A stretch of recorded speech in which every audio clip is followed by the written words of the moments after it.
Korean War Veterans Association of the USA was honored to serve as the host Veterans Service Organization for the 2017 Veterans Day National Commemoration at the Arlington National Cemetery. This video shows Korean War and defense veterans in attendance in a memorial amphitheater. Later in the day, the Korean War and defense veterans, their family, and friends attend a commemoration ceremony at the Korean War Veterans Memorial. Many contend that the Korean War is the forgotten war, but is it not really the forgotten victory? Freedom for the Korean people has allowed them to build a great, new, and prosperous country. They give thanks to the Korean War veterans for their freedom. 22 countries participated in the Korean War. One of the many ways in which the Korean people to this day show their appreciation is by offering to the Korean War and Korean defense veterans the opportunity for visits to Korea at minimal personal expense to the veterans. Ladies and gentlemen, welcome to the 64th Annual Veterans Day observance at Arlington National Cemetery.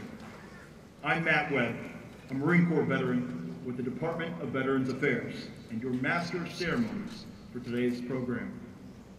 On behalf of the Veteran Service Organizations represented on the Veterans Day National Committee and its chairman, Secretary of Veterans Affairs, David J. Shulkin, thank you for joining us this morning. Today, we celebrate and honor the men and women who have served this nation in uniform, nearly 20 million of whom are alive today.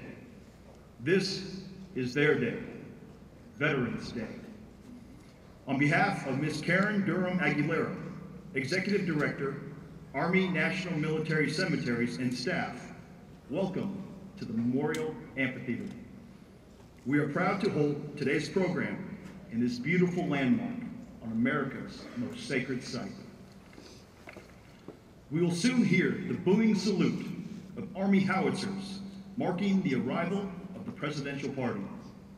On behalf of all Americans, Vice President Michael Pence will lay a wreath at the tomb of the unknown at precisely 11 a.m., the 11th hour of the 11th day of the 11th month, marking the signing of the armistice that ended World War I on this date in 1918. Following taps and a moment of silence, the official party will make its way onto the amphitheater stage to begin our program. Now, as we await the arrival of our official party, let's listen to the United States Air Force Band, conducted by Colonel Larry A.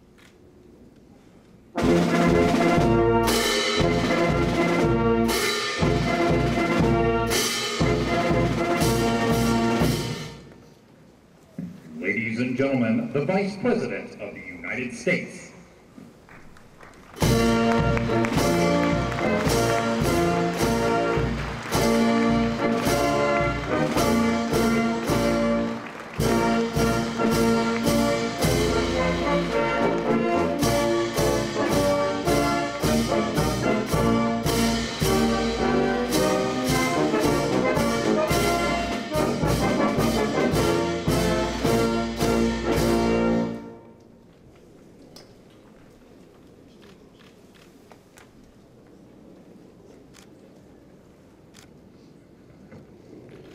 Ladies and gentlemen, please remain standing for the procession of our nation's colors and those of our veteran service organizations. Let us pray. Eternal God of nations and veterans, you are so awesome in so many ways. We invite your presence in this most sacred garden, where many of our veterans and families have gathered and many of our nation's heroes rest. We give you thanks on this Veterans Day for the courage, devotion, and sacrifice of all those who have worn our nation's uniforms and offered military service for this country, that we could enjoy such freedoms.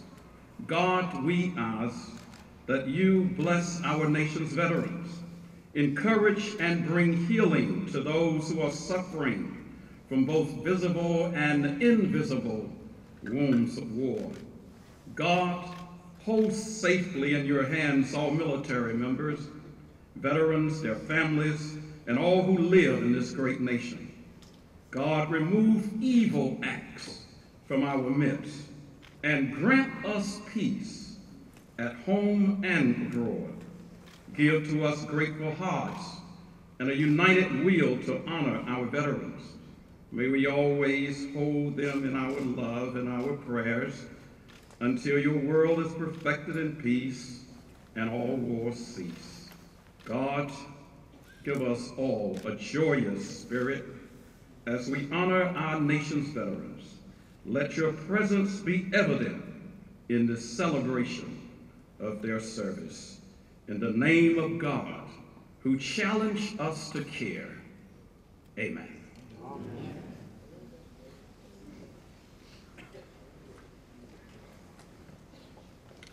Now, I'd like to invite Mr. Thomas Stevens, National President, Korean War Veterans Association, to lead us in our Pledge of Allegiance.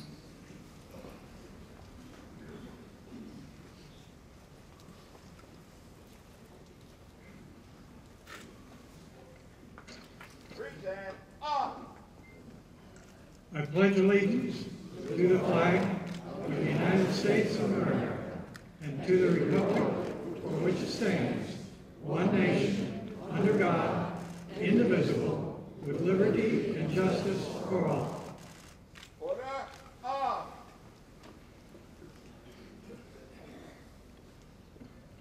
Please be seated.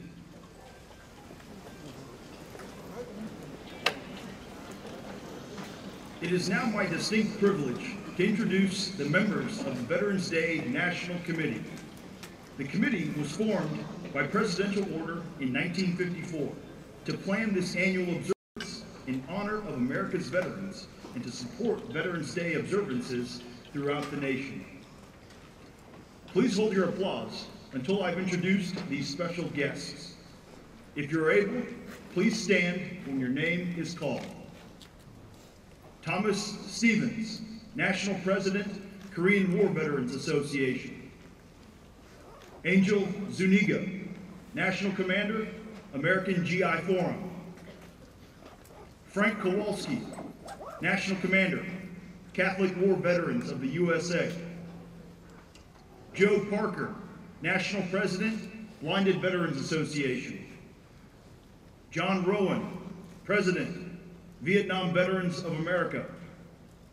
Keith Harmon, Commander-in-Chief, Veterans of Foreign Wars of the United States. William Starkey, National President, Fleet Reserve Association. David Zerflu, National President, Paralyzed Veterans of America. Marion Polk, National Commander, American Veterans, AMVETS. Raoul Helwig, National Commander, Army and Navy Union. John Ostrowski, Executive Director, Non-Commissioned Officers Association. Larry Marcoullier, National Commander, the American Legion. Cornelius Van Ness, National Commander, Military Order of the Purple Heart. Wendell Webb, National Commandant, Marine Corps League. Lyman Smith, Executive Director, Military Chaplains Association. Jerry Walden, National Commander, Legion of Valor of the USA. David Gibson, Commander-in-Chief, Military Order of the World Wars. John Adams, National President, the Retired Enlisted Association. Brian Thacker, Washington, D.C. Agent, Congressional Medal of Honor Society of the USA. Gary Augustine, Executive Director, Disabled American Veterans. Dana Atkins, President, Military Officers Association of America. Jeff Ledoux, President, Air Force Sergeants Association. Dean Coppola, Board Chair, Commissioned Officers Association of the United States Public Health Service. Mr. Robert Swan, National Commander, Polish Legion of American Veterans, USA. Not with us today is Paul Warner, National Commander from the Jewish War Veterans, as they do not attend the cemetery on the Shabbat. They will celebrate Veterans Day at the Vietnam Wall and World War II Memorial. The associate members of the committee are located in the boxes to my left. I'd like to ask the presidents and national commanders that comprise our associate membership to stand and be recognized. Ladies and gentlemen, please join me in recognizing our Veterans National Leadership with your applause.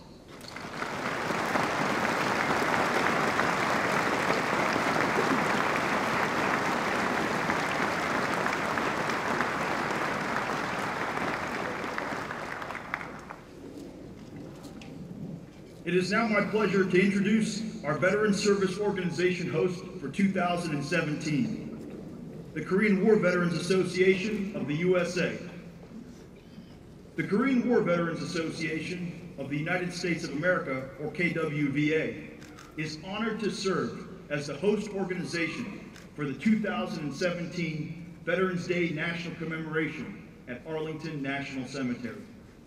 KWVA is incorporated as a nonprofit corporation that meets the requirements for a veteran service organization under Section 501c19 of the Internal Revenue Code of 1986, and that is organized under the laws of the state of New York. The KWVA mission is to defend the nation, care for veterans, perpetuate their legacy, remember all missing and fallen, maintain their memorial, and support a free Korea. If you have ever honorably served in Korea as a member of the U.S. Armed Forces from September 3rd, 1945 to the present, or served outside of Korea June 25th, 1950 to January 31st, 1955, you qualify for membership. The Korean War Veterans Association is represented today by their national president. Ladies and gentlemen, please welcome Mr. Thomas Stevens.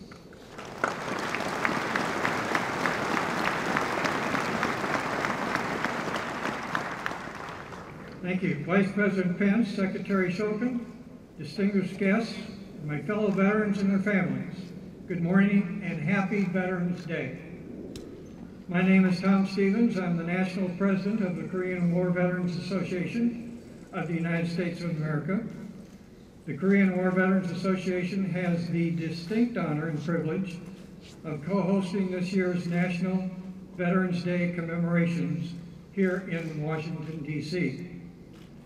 Often referred to as the Forgotten War, the Korean War began on June 25, 1950, when some 75,000 soldiers from the North Korean People's Army poured across the 38th parallel, the boundary between the Soviet-backed Democratic People's Republic of Korea to the north and the pro-Western Republic of Korea to the south. The Korean Peninsula is still divided today.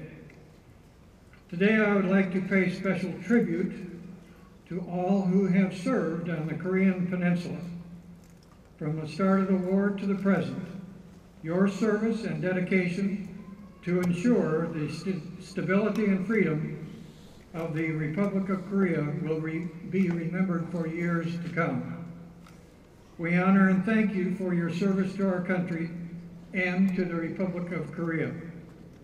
On this Veterans Day and all such days, when we pause to remember, there are essential lessons for the young and indeed for all the rest of us as well. Appreciate the blessings of freedom, recognize the power and virtue of sacrifice, and respect those who gave everything on behalf of the common good. Veterans Day reminds us of what we can achieve when we pull together as one nation, respecting each other with all of our myriad differences, but coming together. We can fight any battle and face any challenge. May God bless the United States of America and all the American heroes we honor today, and may God bless also those who still stand at the ready and may He give us the wisdom to do what is right for tomorrow. Thank you. We're honored to be the host veteran service organizations. Thank you very much.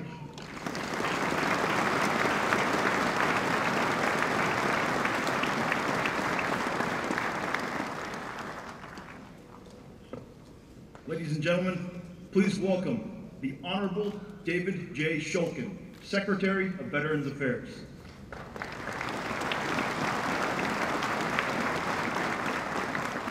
It's great to see all of you on this wonderful Veterans Day. Mr. Vice President, Mrs. Pence, Medal of Honor recipient Brian Thacker, Secretary Mnuchin, Secretary Mattis, Secretary Zinke, Acting Secretary Hagan, Deputy Secretary Bowman, Deputy Secretary Shanahan, Secretary Wilson, General Dunford, General Selva, former VA Secretary Jim Peake, Tom Stevens from the Korean War Veterans Association, and all the representatives of our veteran service organizations, assembled veterans, members of our armed forces, VA colleagues, other distinguished guests, ladies and gentlemen. I don't think I left anybody out. The Department of Veteran Affairs has two main missions: to honor the dead and care for the living, in accordance with the solemn promise made by President Abraham Lincoln in his second inaugural address in 1865. We at VA keep that promise 365 days a year. And this past year, we've made great progress towards also keeping President Trump's promise to veterans, strengthening our ability to provide timely, high-quality care and benefits, while also improving outcomes and experience for veterans. But twice a year, we invite the nation to join us in keeping Lincoln's promise by honoring the dead on Memorial Day and honoring the living on Veterans Day. There was a time when more Americans understood the importance of honoring the living. Many more Americans had connections with the military. In the 1950s, nearly half of all Americans, 45%, had either served in the military or had an immediate family member who had served in the military. Today, that number is just 16%. So I've invited one veteran from each of our recent major conflicts to be here today to remind us why we honor veterans. First, to my left in box 40 is Jessica Houghton of Kalamazoo, Michigan. Jessica, would you stand? Great.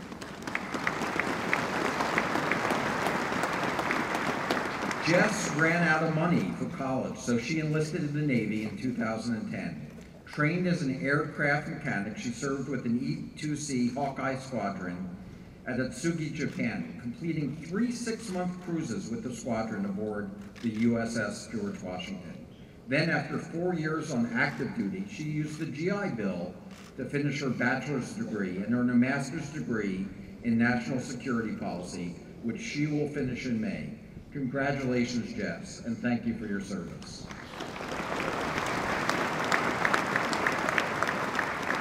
Next, in box 40, Jeff Roper. Jeff, would you stand? Jeff was born in Fayetteville, North Carolina, raised in Richmond, Virginia. Jeff was a sergeant in the Gulf War with the 2nd of the 327th Infantry, 101st Airborne Division. He was encamped with his squad in Saudi Arabia when an anti-tank round went through the camp. The round struck the tent next to Jeff's and exploded, peppering Jeff's back with shrapnel. Thankfully, Jeff was not seriously injured and was able to remain with his unit. He retired from the Army in 2006 with 20 years of service, and now he works in my office at the Department of Veteran Affairs. He's here today representing both Gulf War veterans and VA employees, 1/3 of whom are veterans. Thank you, Jeff.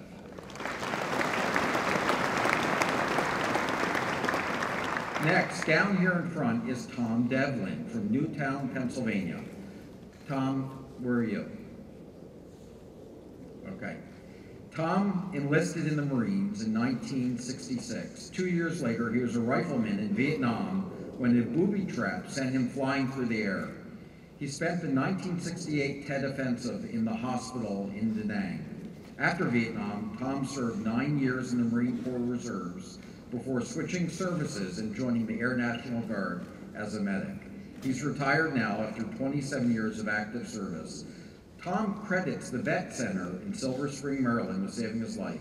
He showed up there one day at his wit's end thinking of suicide, but the Vet Center staff brought him back from the brink. Tom, to you and all other Vietnam veterans, welcome home.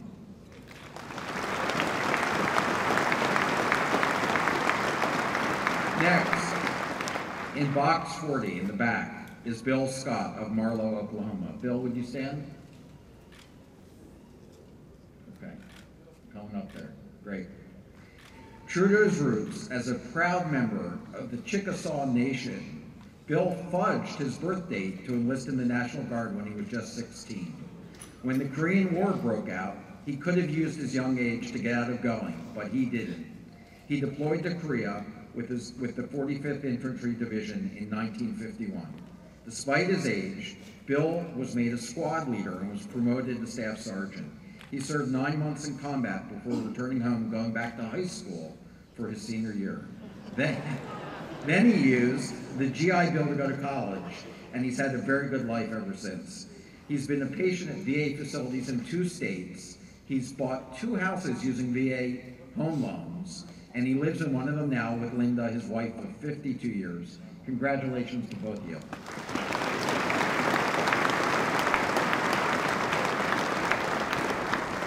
Finally, also in box 40, is Carmel Wetzel, who grew up on a farm in West Virginia. Carmel, nice to see you.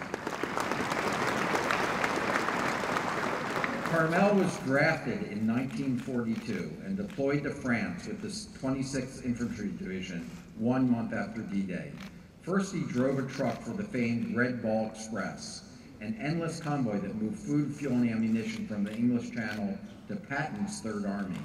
Later, he saw combat with a heavy weapons company until November 1st, 1944, when amid fierce fighting, he was captured by the Germans. He spent the rest of the war as a POW, mostly at Stalag 2A, north of Berlin.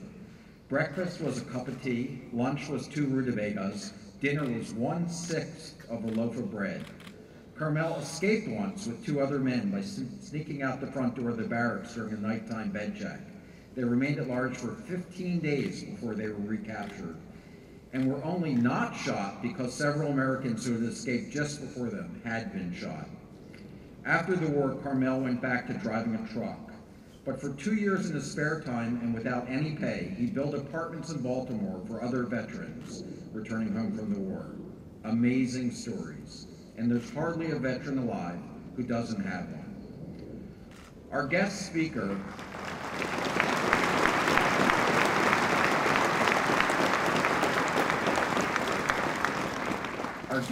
today also has a story to tell, not of his own service, but of his family's. The Vice President's father, Second Lieutenant Edward J. Pence, also served in the 45th Infantry Division in Korea, not long after Bill Scott, our teenage Chickasaw sergeant. In the war's last months, Ed Pence was awarded the Bronze Star for his actions as a rifle platoon leader in combat near Pork Chop Hill. That's not all. In 1983, the Vice President's older brother, First Lieutenant Greg Prince, also served with the 3rd Battalion, 3rd Marine Regiment in Beirut, Lebanon, just before the infamous barrack bombings that killed 241 American service members and 58 French paratroopers. And now, currently serving, is the Vice President's son, Marine First Lieutenant Michael Pence, who's now in flight school flying jet trainers. That's quite a service record for one family, and what it tells me is that when it comes to caring for the men and women who have served our country, the Vice President is a man we know will always do the right thing. Ladies and gentlemen, it is my great personal pleasure and professional honor to present to you the Vice President of the United States, Mike Pence.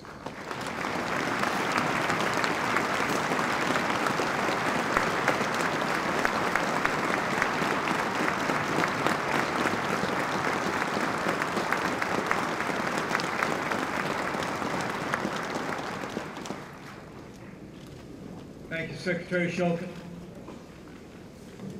Secretary Mattis, Secretary Zinke, all the members of the Cabinet, Secretary Wilson, General Dunford, General Selva, General McConville, Admiral Caldwell, and Admiral Michael. To Director Durham Aguilera, to distinguished members of Congress, and all our honored guests, but most of all, to the men and women of the armed forces of the United States of America, and to all our veterans who have worn the uniform of this great nation, happy Veterans Day.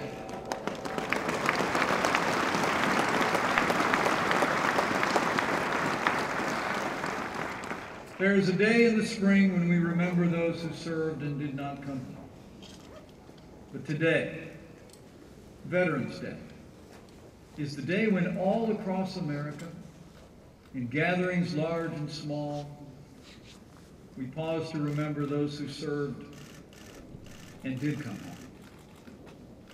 For nearly a century since the guns of the First World War fell silent, in the 11th hour, the 11th day, the 11th month, the American people have observed this day, first as Armistice Day and now as Veterans Day. And I thank you all who are here and all that are gathered around this nation for continuing this great tradition. And to our heroes near and far, I bring Veterans Day greetings from a great champion for the men and women who've worn the uniform of our armed forces, the 45th President of the United States of America, President Donald Trump.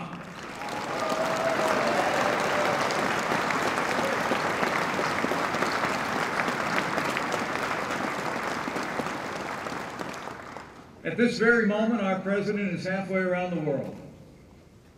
But I know his heart is here, in this hallowed place, and at every Veterans Day service across the country. President Trump asked us to be here at this National Veterans Day ceremony to, in his words, honor all Americans who served in the Army, Navy, Air Force, Marines, and Coast Guard in times of war and peace, and to pay due respect to those Americans who have passed the torch of liberty from one generation to the next, for they surely have. And so I say to each and every one of you veterans gathered here, and all of those that might be looking on, we're grateful for your service. We're grateful for your sacrifice. And I'll make you a promise. Just as you fought for us, we will always fight for you.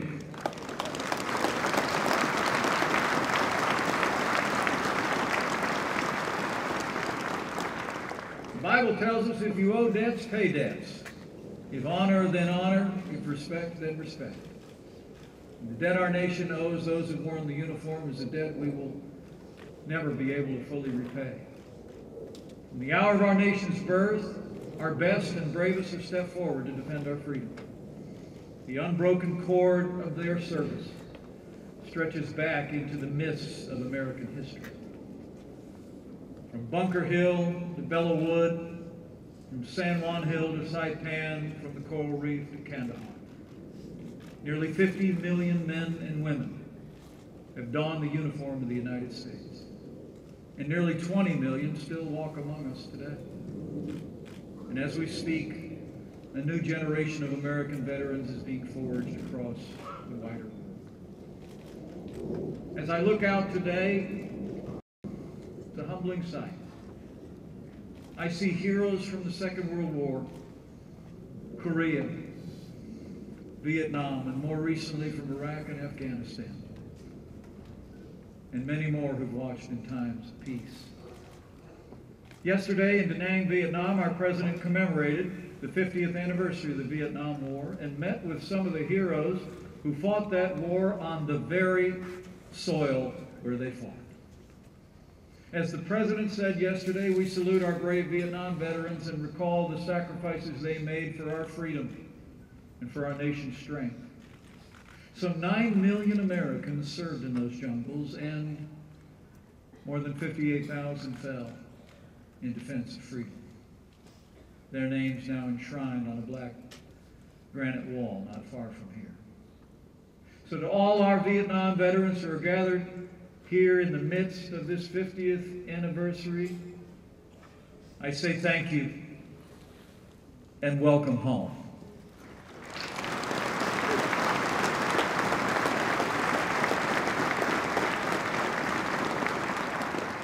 You know, I'm told one of those veterans has come to this ceremony almost every year and is almost always introduced as he was today. But I don't think his story has ever been told. And I hope he won't mind too much if I tell it today. 36 years ago this March, a first lieutenant in the United States Army, 1st Battalion, 97th Artillery, woke at dawn to a massive North Vietnamese attack on a hilltop outpost. He and his brothers were heavily outnumbered. It took just minutes for the enemy to break through their defenses, and the fighting very quickly became hand-to-hand. History records in that moment that young first lieutenant rallied his brothers to stand their ground. He ordered air and artillery strikes from a dangerously exposed position for 4 straight hours. As the situation worsened, he personally directed the withdrawal and provided cover fire, and to ensure his brother's safety and to inflict maximum damage on the enemy, he actually called in an artillery strike on his own position. Wounded and unable to escape himself, he managed to evade detection for 8 long days until he was rescued when American forces retook the outpost. For his conspicuous gallantry, at the risk of his own life, above and beyond the call of duty, he received, of course, the Medal of Honor. So would you join me today in thanking a true American hero, Medal of Honor recipient, First Lieutenant Brian Thacker.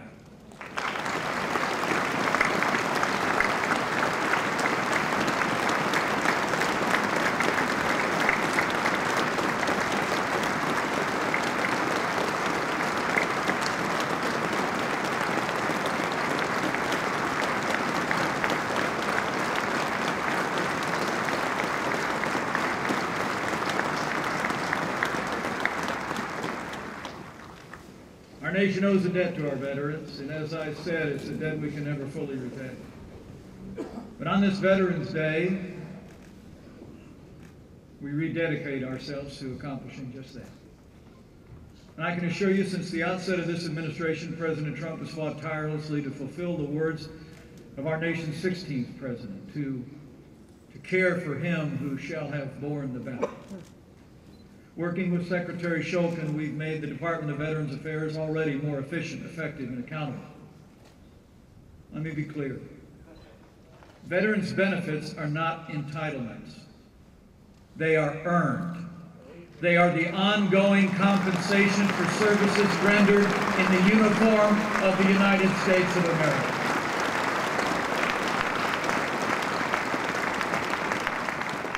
Under President Donald Trump, we're keeping the promises that we've made to the men and women who've served in our armed forces. This president has already expanded the Veterans Choice Program by more than $2 billion to give our heroes access to real-time, high-quality health care. And because not all wounds of war are visible, we've improved veterans' access to urgent mental health care services and given greater access to telemedicine for our veterans. President Trump has signed the VA Accountability and Whistleblower Protection Act to ensure that our veterans receive the highest level of service, and this president has taken decisive action to end a pattern of neglect and mistreatment at the VA. We've already fired or suspended over 1,500 VA employees for negligent behavior.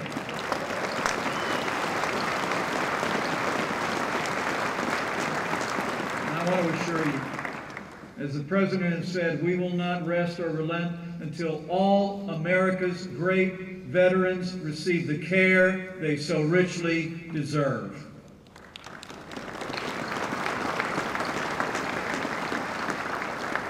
Beyond health care, President Trump has also signed legislation to expand the post-9/11 GI Bill and eliminate the 15-year limit on benefits for new veterans so they can pursue an education of their choosing. And I'm glad to report veteran unemployment has already fallen by nearly 40% since President Trump was elected. It's lower today than any point since the year 2000, and we're just getting started.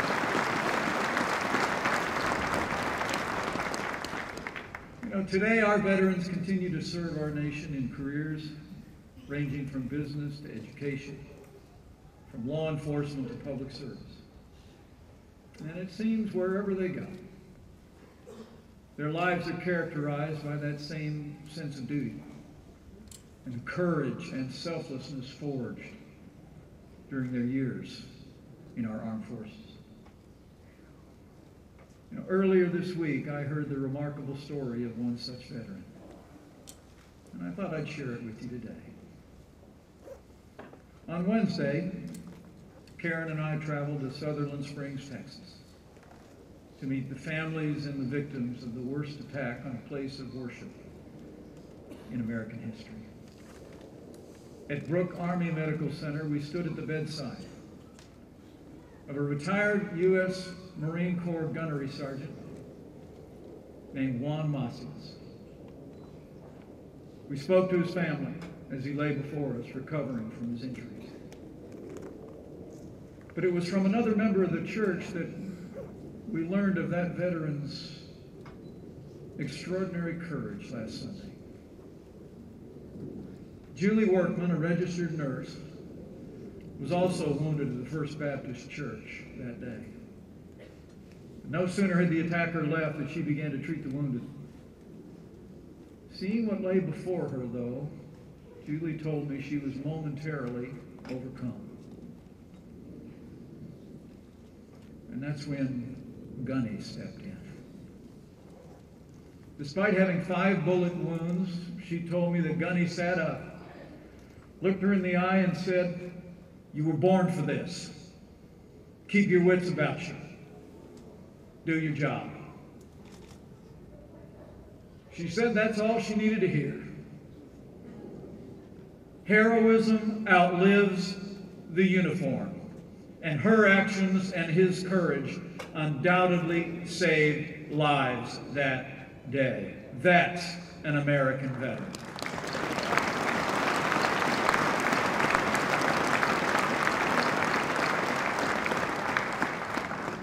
On this Veterans Day, we honor those who served with tributes and promises kept. But as our veterans understand better than most, we also honor their service by ensuring that the men and women served in our armed forces today have the resources and support they need to defend this nation in this day. Our veterans will be glad to know that President Trump has already taken decisive action to make the strongest military in the history of the world stronger still. This president has already signed the largest increase in military spending in nearly a decade, and before this year is out, we'll enact the largest investment in our national defense since the days of Ronald Reagan.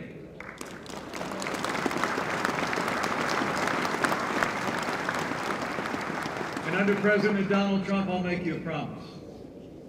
We're going to rebuild our military. We're going to restore the arsenal of democracy, and we will once again give our soldiers, sailors, airmen, Marines, and Coast Guardsmen the resources and training they need to accomplish their mission and come home safe. That's our promise to all of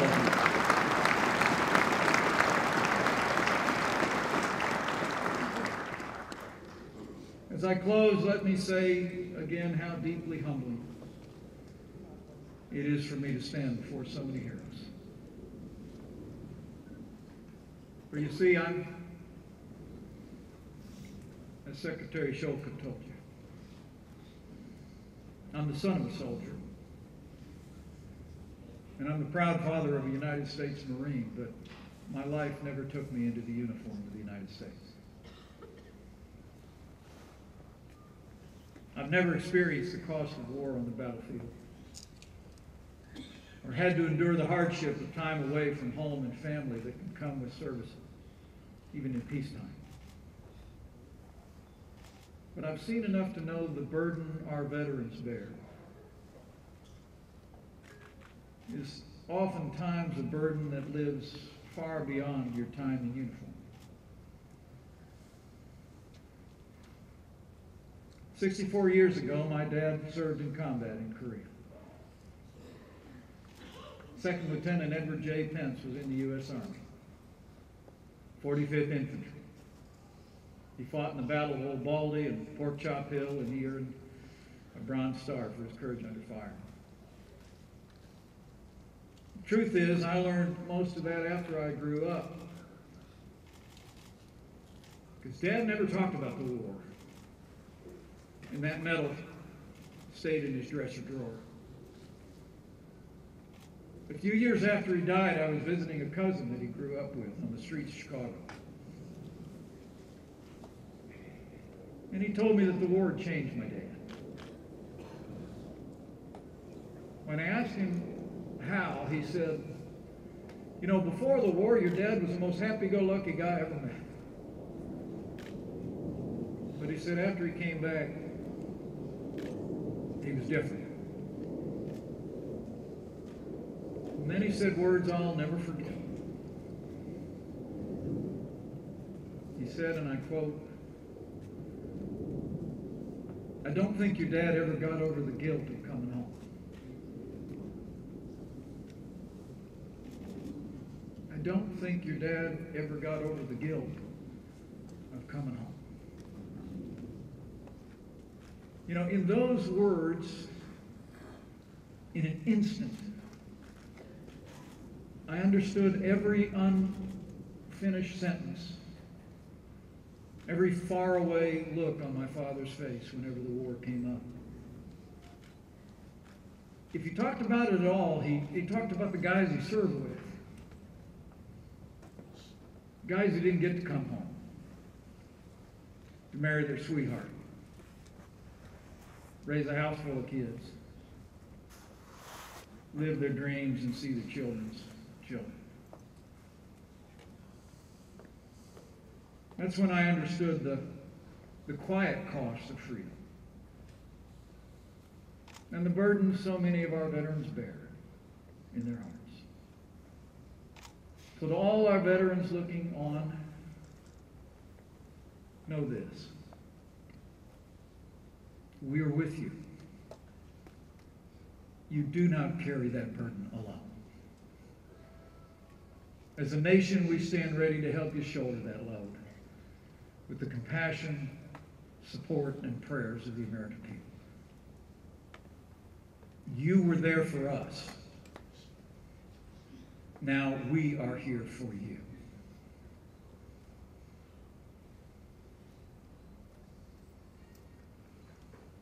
President Trump said this morning, in his words, America's veterans are this country's greatest national treasure. He said, you're the best role models for our youngest citizens, a constant reminder of all that's good, decent, and brave. And to you I say, no truer words were spoken. This is the land of the free because it's still the home of the brave. And you, our veterans, are our brave.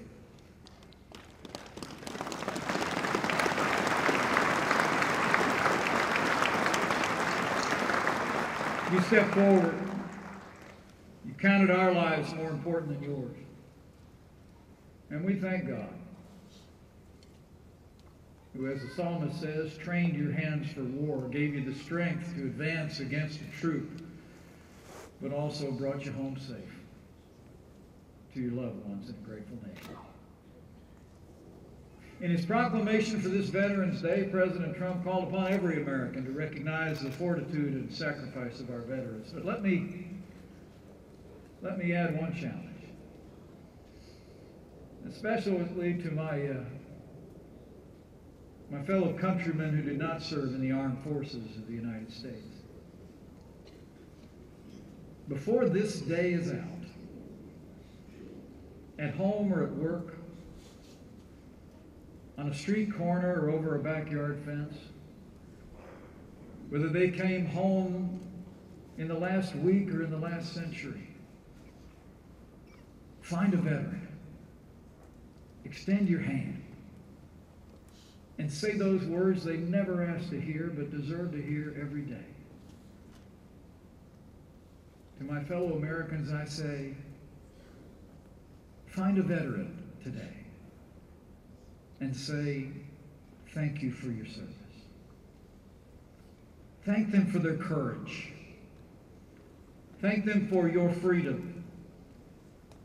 And thank them for doing their part to preserve this last best hope of earth for ourselves and our posterity.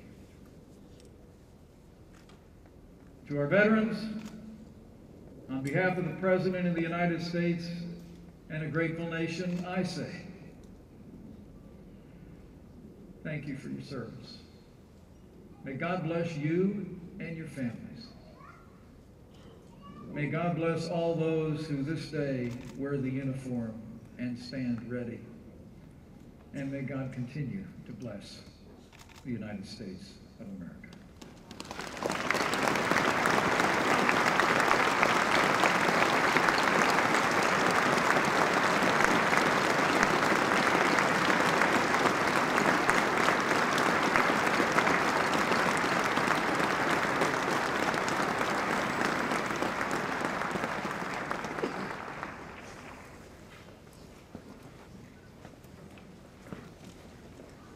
Ladies and gentlemen, please rise and join the United States Air Force Band in singing God Bless America.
This concludes the 2017 National Veterans Day observance.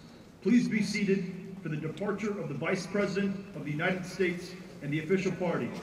Thank you for joining us today as we celebrate and honor all who served. The following speech was written by Mr. Thomas Stevens, National President of the Korean War Veterans Association of the USA. It is indeed an honor to be with you today, Veterans Day. 2017 at this very moving memorial. This memorial and the multitude of Korean War veteran memorials across this great nation were built to honor those who fought for and defended freedom in Korea. Many gave the supreme sacrifice in the name of freedom. The Korean War, a war that has become known as the Forgotten War. Throughout our nearly 240-year history as a democracy, time and again Americans in uniform have stepped forward to secure freedom and justice for us here in the United States and for the oppressed in other lands. Today we pause to express our gratitude to those who have served the cause of freedom in Korea, both during the war and in defense of the freedom since the armistice, to the present time, and to remember their sacrifices, physical and emotional. These individuals prioritized freedom over their self-interest. It is our duty as American citizens to continue to prioritize them, honor them, and provide them the care, the benefits, and services they earned and deserve. On June 25, 1950, North Korean troops poured over the 38th parallel and swept across South Korea. President Harry Truman realized that the United States had to stop the naked aggression, no matter what. If left unchecked, he argued, the communists would soon challenge the Western defenses in other parts of the world. He called on General Douglas MacArthur, who just 5 years earlier had received the Japanese surrender at the end of World War II. General MacArthur devised a plan that was audacity itself, now referred to as the Incheon invasion. Although advised against it, the general gathered 261 ships, and on September 15, 1950, 67 years and almost 2 months ago, the Marines stormed ashore at Incheon Harbor. They intercepted the North Korean supply lines to the ongoing battle at the Pusan perimeter. For breathtaking boldness, the assault at Incheon ranked alongside Washington's crossing of the Delaware and Grant's descent on Shiloh. The invasion caught the North Koreans off guard. They had considered Incheon invulnerable to attack. American troops pushed inland and within 11 days retook the capital city of Seoul. South Korea's president, Syngman Rhee, accepted the return of his liberated capital with tearful gratitude. "We love you," he told MacArthur, as the savior of our race. The war lasted 3 more years, but the daring landing in Incheon ultimately saved millions of Koreans from a totalitarian regime. The Korean War was one of the most brutal engagements in which the United States had ever been involved. It was the first war declared by the United Nations, with 22 countries contributing, and it was the first modern war in which the United Nations accepted a compromise solution in the form of an armistice agreement. There was a significant lack of knowledge about the Korean War, in which more than 36,000 American lives were lost and over 103,000 wounded. Most public schools devote possibly a paragraph or no mention at all of the Korean War. The Korean War Veterans Association attempts to address this through our Tell America program, by going into schools and speaking at public forums. But there is much work to be done. Professor Jong-Woo Han of Syracuse University is doing great work to address this situation. He holds conferences with social studies teachers around the country to acquaint them with the facts of the Korean War and encourage them to adopt a pre-prepared lesson plan to teach about that segment of American history. He has also created a fascinating digital museum with Korean War veteran interviews, posters, and artifacts. There is a link to his website on the KWVA website. I would encourage you to take a look. On a personal level, after graduating from high school in 1951, I enlisted in the USAF. After considerable amount of training, I was assigned to the 307th Bomb Group, Kadena Air Base, Okinawa. I was tail gunner on a B-29. I flew 27 combat missions to North Korea, but I came back. There were many who did not. They are my heroes. Their loved ones will never forget the Korean War. I wish the entire United States would remember and become knowledgeable about the Korean War veterans, now referred to as the Forgotten Victory.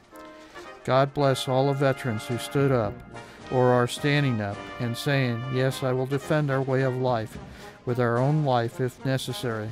God bless the United States of America and our armed forces around the world. Thank you.